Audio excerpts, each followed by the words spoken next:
తెలంగాణ రాష్ట్ర వ్యాప్తంగా వాతావరణ పరిస్థితులు మారిపోయాయి. గత 2-3 రోజులుగా అక్కడక్కడ తేలికపాటి నుంచి మోస్తరు వర్షాలు కూడా కురుస్తున్నాయి. మరి వర్షాలు ఇంకా ఎన్ని రోజుల పాటు కురిసే అవకాశం ఉంది? చలి ఎప్పుడు మొదలవుతుంది? ఏంటి అనేది కూడా తెలుసుకుందాము.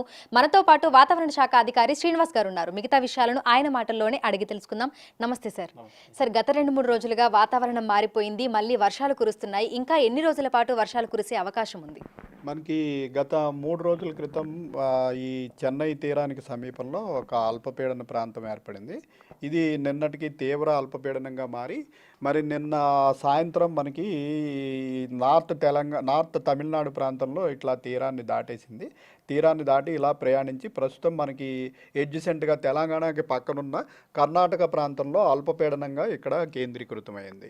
సో దీని ప్రభావం వల్ల ఏమవుతుందంటే మనకి గత 2-3 రోజుల నుంచి కూడా ముఖ్యంగా సౌత్ తెలంగాణ, మహబూబ్ నగరు, ఇటు నల్గొండ, సూర్యాపేట, ఖమ్మము, మహబూబాబాదు ఈ ప్రాంతంలో మనకి వర్షం పడటం జరుగుతోంది. ఇప్పుడు కూడా మనకి దగ్గరలోనే ఇది ఇంకా అల్పపీడనంగా కొనసాగుతున్నందున రాగల 2-3 రోజులకి కూడా మనకు ముఖ్యంగా దక్షిణ తెలంగాణ అలాగే పశ్చిమాన ఉన్న జిల్లాలు అంటే కామారెడ్డి, మెదక్, సంగారెడ్డి, వికారాబాదు, ఉమ్మడి మహబూబ్ నగర్ జిల్లా, నాగర్ కర్నూలు, ఇటు నల్గొండ, సూర్యాపేట, ఖమ్మం ఈ జిల్లాల్లో రాగల 2-3 రోజులు ఈ రోజు ముఖ్యంగా ఈ జిల్లాలన్నింటిలోకి కూడా మనం ఎల్లో వార్నింగ్ పెట్టడం జరిగింది. రేపు కూడా ఇంచుమించు ఇదే జిల్లాల్లో ఎల్లో వార్నింగ్ కొనసాగుతుంది. ఎల్లుండి ఓన్లీ ఉమ్మడి మహబూబ్ నగర్ జిల్లా, వికారాబాదు, సంగారెడ్డి ఈ ప్రాంతంలో మనకి భారీ వర్ష సూచన ఉంది. తదుపరి మనకి మరొక సిస్టము, ఒక ఉపరితల ఆవర్తనం అనేది మనకి ఇటు అండమాన్ సముద్ర ప్రాంతం అంటే అండమాన్ నికోబార్లకు దీవులకు సమీపంలో గత 2 రోజులు బట్టి కొనసాగుతోంది. ఇది రేపటికి బలపడి ఈ ప్రాంతంలో మనకి ఆగ్నేయ బంగాళాఖాతం ప్రాంతంలో అల్పపీడనంగా మారే అవకాశం ఉంది. ఇది మరింత తీవ్రపడి తర్వాత ఈ వాయువ్య దిశలో ప్రయాణించి ఇట్లా మనకి నార్త్ కోస్టల్ ఆంధ్రప్రదేశ్ దగ్గర కానీ లేదంటే మరింత వాయువ్యంగా ప్రయాణించినట్టయితే ఇటు దక్షిణ ఒడిశా ప్రాంతంలో కానీ తీరాన్ని దాటే అవకాశం ఉంది. సో ఇది ఈ తీరానికి చేరుకోవడానికి మరొక 3-4 రోజులు పడుతుంది. రేపు ఈ అల్పపీడనం ఏర్పడిన తర్వాత దీని తీవ్రత ఎంతవరకు ఉంటుంది, ఇది వాయుగుండం వరకు వెళ్తుందా లేదా సైక్లోన్గా కూడా బలపడుతుందా, ఏ ప్రాంతంలో తీరం దాటుతుంది అన్నది మనకి రేపటికి కొంచెం స్పష్టత వస్తుంది. సో హైదరాబాద్ వ్యాప్తంగా చూసుకుంటే వాతావరణ పరిస్థితులు ఏ విధంగా ఉండే అవకాశం ఉన్నాయి అంటారు?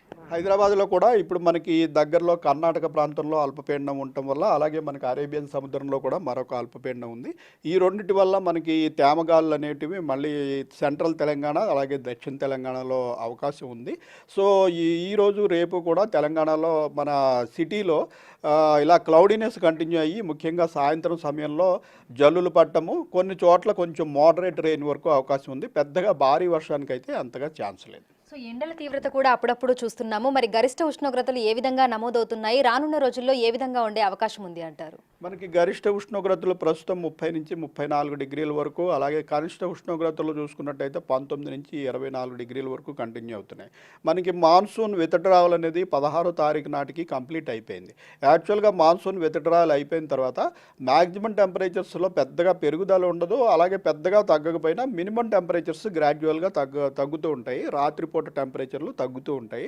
అయితే క్లౌడీనెస్ ఉంటే రాత్రిపూట టెంపరేచర్లు కూడా తగ్గవు.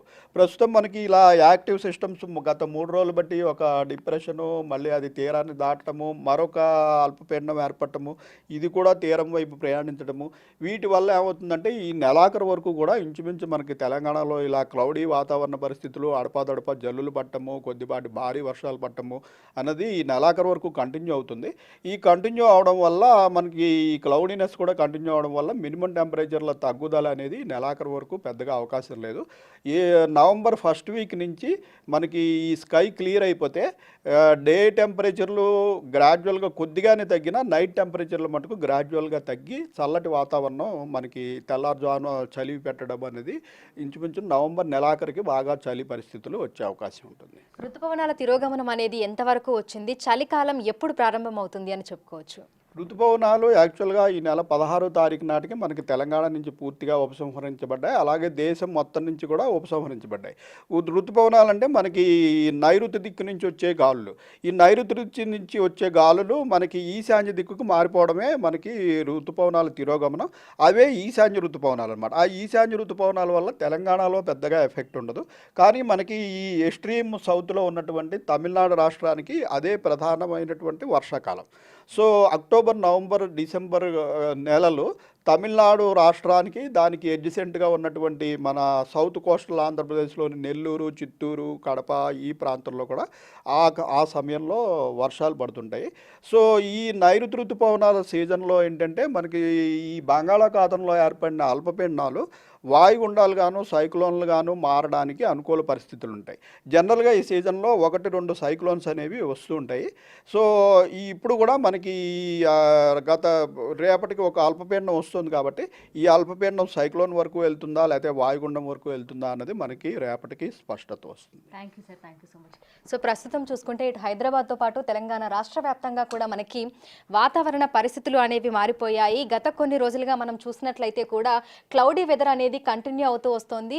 సో అదే విధంగా ఇటు హైదరాబాద్తో పాటు తెలంగాణ రాష్ట్ర వ్యాప్తంగా చూసుకుంటే కూడా మనకి పలు జిల్లాలలో మోస్తరు నుంచి భారీ వర్షాలు కురిసే అవకాశం ఉన్నట్లుగా కూడా వాతావరణ శాఖ అధికారులు అయితే తెలుపుతున్నారు. ఈ నేపథ్యంలోనే పలు జిల్లాలకి హెచ్చరికల్ని కూడా జారీ చేయడం జరిగింది. సో హైదరాబాద్లో మనకి క్లౌడీ వెదర్ కంటిన్యూ అవుతుందని, పలు జిల్లాలలో మనకి మోస్తరు నుంచి భారీ వర్షాలు కురిసే అవకాశం ఉన్నట్లుగా కూడా వాతావరణ శాఖ అధికారులు అయితే తెలుపుతున్నారు. విడుదల శ్రీకాంత్, అంజుమ, బిగ్ టీవీ, హైదరాబాద్.